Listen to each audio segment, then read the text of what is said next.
Um, what if I told you that trying really, really hard to pick the best companies, obsessing over financial news, and paying top-tier professionals to manage your money is, well, mathematically one of the best ways to lose it? I mean, it sounds completely backwards, right? Because in almost every other area of life, hard work and hiring experts yields better results. But the financial markets just operate on a completely different set of physics. Yeah, they really do. Welcome to the deep dive. We're making a stack of research today and, looking under the hood of the investing world to cut through the jargon soup. You've probably looked at your retirement account or a brokerage app and felt like the language is designed to make you feel completely out of your depth. Oh, absolutely. The financial industry really thrives on complexity, or at least, Mhm. the illusion of it, because that's what keeps you paying fees. Exactly. So today, we're dismantling that illusion. We're going to unpack the mechanics of two foundational terms that constantly trip up even seasoned professionals: index funds and mutual funds. By understanding the actual machinery of how these work, you save time, you avoid hidden tax traps, and you keep more of your own money growing. Hmm. Okay, let's unpack this. Let's do it. Let's jump right into the deepest part of the confusion.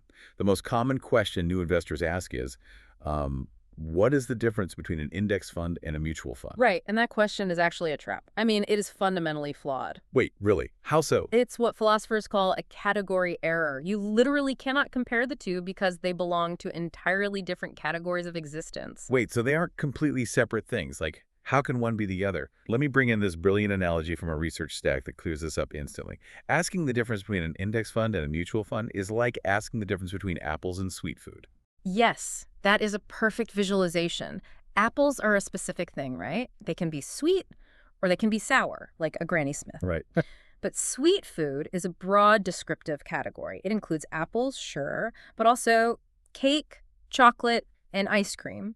So you're comparing a specific item to a sweeping category. Okay, so to map this onto investing, let's look at the actual machinery. What is a mutual fund mechanically?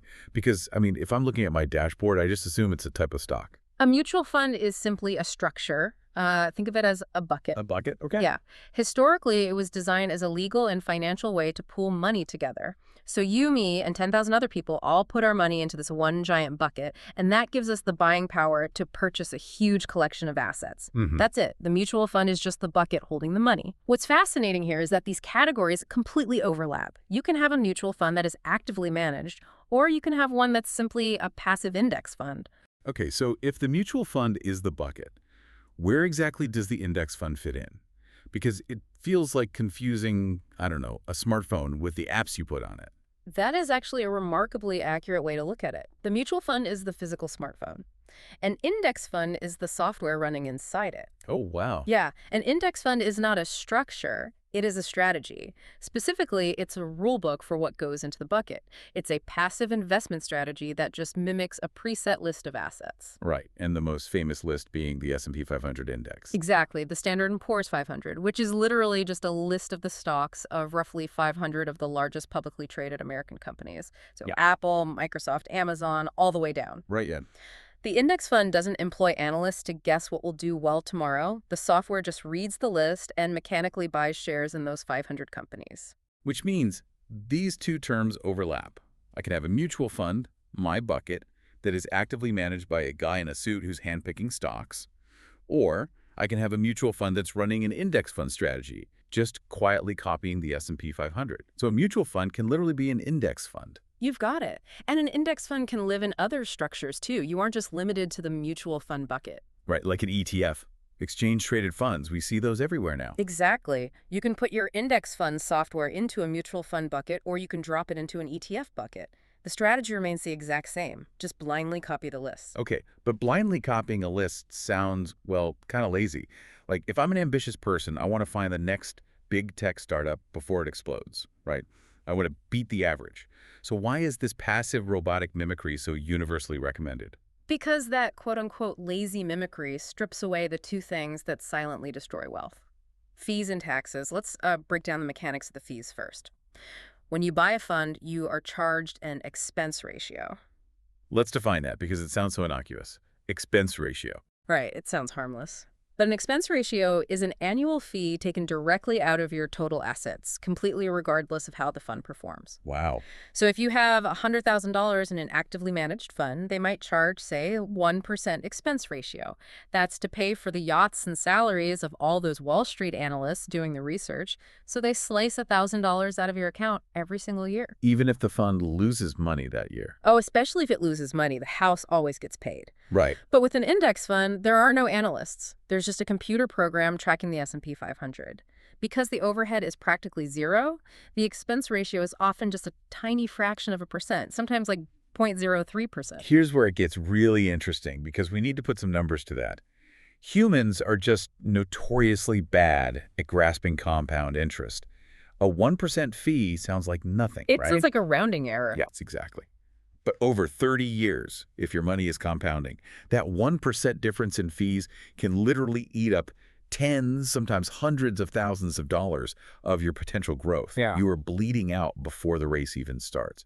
And the text points out this shocking truth, which is that the S&P 500 actually outperforms the vast majority of investors over time anyway. It does. And then, there's the tax advantage. Active managers are constantly buying and selling stocks inside their bucket, trying to time the market.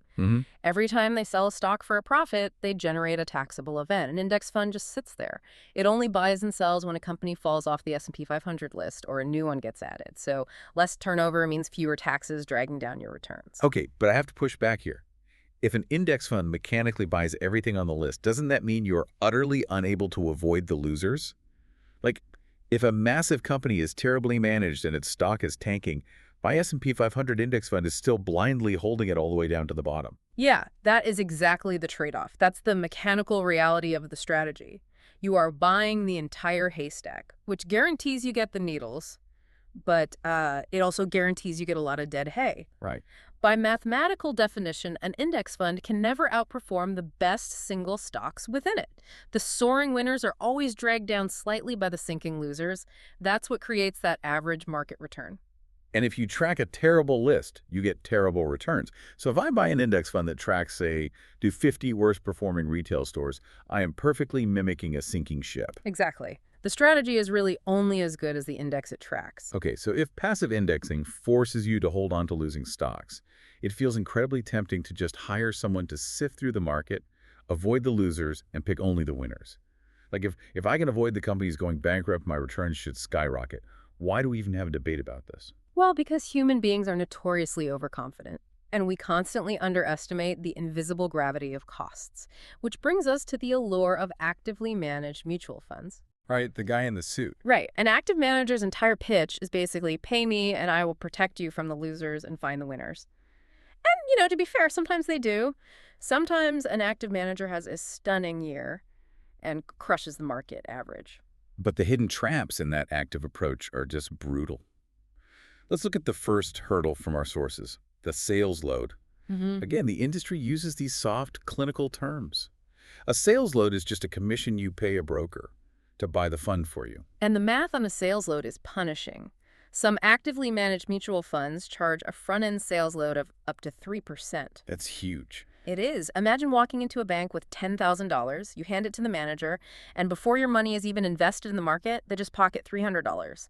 Your portfolio instantly drops to $9,700 on day one. You have to earn a 3% return just to break even. You're digging yourself out of a hole on the very first day. Yeah. And if you combine that with the 1% annual expense ratio we talked about earlier, you need a monumental performance from this manager just to match what the quote-unquote lazy index fund is doing for virtually free.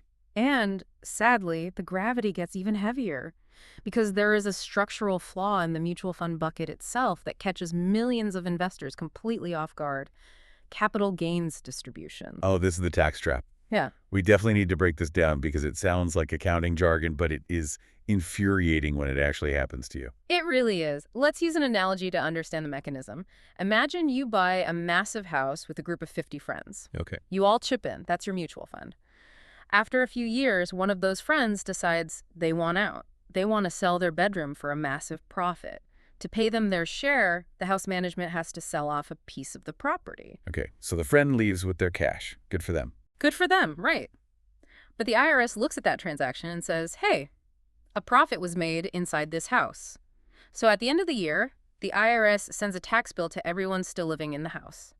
Wait, really? Yes, even though you just sat in your room and didn't sell a single thing, you are suddenly on the hook for taxes because of what someone else in the bucket did. That is wild. I mean, I could be holding a mutual fund for my retirement, literally doing nothing but letting it sit there, and I get a tax bill in the mail because the manager decided to sell some winning stocks, or because a bunch of other random investors decided to cash out. Exactly. You are paying taxes on transactions you didn't even initiate. And this is the mechanical reason why ETFs, exchange-traded funds, have become so incredibly popular as a bucket for index strategies. Right, because ETFs are structured differently. Yeah. How does the ETF bucket avoid the whole house party tax problem? So an ETF trades on a stock exchange, just like a single share of Apple or Microsoft. If you own an ETF and you want to sell it, you don't go back to the fund manager and demand your money, which would force them to sell underlying stocks. Right. You simply sell your share of the ETF to another investor on the open market. The underlying stocks inside the fund never get touched. No stocks are sold by the manager, so no capital gains are triggered for the rest of the people holding the ETF. Oh, wow. It's a sealed ecosystem. Yeah, That is a massive structural advantage. it's huge. So when we stack all this up, you're paying a 3% upfront commission, a 1% annual expense ratio, and surprise capital gains taxes at the end of the year. All of this for a chance that a guy in a suit can pick enough winning stocks to overcome that mountain of costs. Yeah. And if we connect this to the bigger picture, the data shows us the brutal truth of that gamble. Over a 10 or 15-year horizon, the overwhelming majority of actively managed funds fail to beat their benchmark index. The fees and the taxes act like an anchor. An active manager might actually be a genius. They might pick stocks that perform 1% better than the S&P 500. But if they're charging you 2% in fees to do it, your net return is lower than the passive index fund. So the genius is keeping all the profit generated by their genius. You're just carrying their risk. Precisely, which is why the financial world is one of the only places where accepting average actually makes you exceptional over time. But, even if we understand all of this math, even if we buy the low-cost, tax-efficient index ETF, investors still find a way to lose money. Oh, they always do. And that bridges us to the most unpredictable variable in this entire system, which is human behavior. Right. A perfect strategy and a perfect structure will still fail if the operator panics. The most dangerous thing an investor can do with a passive index fund is try to actively trade it. It defeats the entire purpose. The whole point of buying the S&P 500 is to capture the long-term upward trajectory of the American economy. If you're constantly checking your app, reading headlines, and selling when the market dips to quote-unquote stop the bleeding, you aren't passively investing anymore. You're actively trading. You are. And human beings are wired to actively trade at the exact worst moments. I mean, think back to March 2020. Oh, man. The global pandemic hits, the world shuts down, the stock market plunges 30% in a matter of weeks. The fear was just palpable. It felt like the end of the financial world. I remember looking at my screen and feeling physically sick. Yeah. The instinct is to hit the sell button, pull whatever cash you have left out, and hide it under a mattress. And millions of people did exactly that. They sold their passive index funds at the very bottom of the crash. They actively managed their passive investment out of pure terror. Right, and by doing that, they locked in their losses. Like, it wasn't a paper loss anymore. They made it real. Exactly. But look at what the mechanism of the market did next. Over the next 12 to 18 months, the market didn't just recover. It skyrocketed to all-time highs. Yeah, that was crazy. The people who behaved passively, the ones who ignored the news, didn't touch their accounts, and just let the index fund do its job, they captured that entire massive recovery. The people who tried to forcefully control the outcome, they missed the rebound.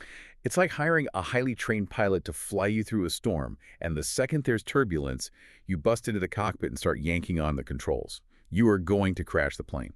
If you buy a passive index fund, you have to be a passive investor. The data is relentless on this point. Passive investing beats active investing most of the time. It requires less time, zero daily attention, and it generates higher returns because you avoid the anchor of high fees. And of course, it sidesteps massive tax pitfalls. Regardless of whether you use a mutual fund bucket or an ETF bucket, trusting the long-term mechanics of the broader market mathematically beats trying to outsmart it. So what does this all mean? Let's pull all these threads together because we've dismantled a lot of jargon today. We really have. First, we cleared up the category error. It is not index funds versus mutual funds. A mutual fund is the smart fund. It's the structure. An index fund is the app, the strategy. You can run an index strategy inside a mutual fund or an ETF. Second, we uncovered why lazy mimicry wins. An index fund doesn't try to dodge losers, but by eliminating high expense ratios and sales loads, it mathematically outperforms the high-priced experts over the long haul. Exactly. We also exposed the mutual fund tax trap. You can be hit with capital gains taxes just for sitting in the same bucket with active traders, which is why ETFs have a structural advantage by keeping those transactions on the open exchange. And ultimately, the success of the strategy relies completely on your behavior. You cannot micromanage a passive system. You have to let it ride. Yeah. So if you are listening to this, you now have the tools to look at your investment dashboard and actually read the menu. You know the mechanics. You can spot a 2% expense ratio and know exactly how much compound interest it's stealing from your future. You understand that you don't need a Wall Street analyst to build wealth. You just need a low-cost strategy, a tax-efficient structure, and the discipline to just leave it alone. There is a deep psychological relief in knowing that you don't have to be a genius to succeed here. The math just does the heavy lifting for you. And that leads to a fascinating broader implication. The financial world mathematically proves, with decades of hard data, that passive observation and trusting a long-term upward trend yields vastly better results than anxious, active micromanagement. It's undeniable. The harder you try to force a result in the market, the more it costs you. Which leaves us with a provocative question to consider. If trusting the process and letting things grow works so flawlessly with our wealth, where else in your life might you be paying a high emotional expense ratio by trying to forcefully control outcomes rather than just letting them develop? Wow. That is a brilliant thought to sit with today. Stop yanking the controls. Thank you for joining us on this deep dive. Until next time.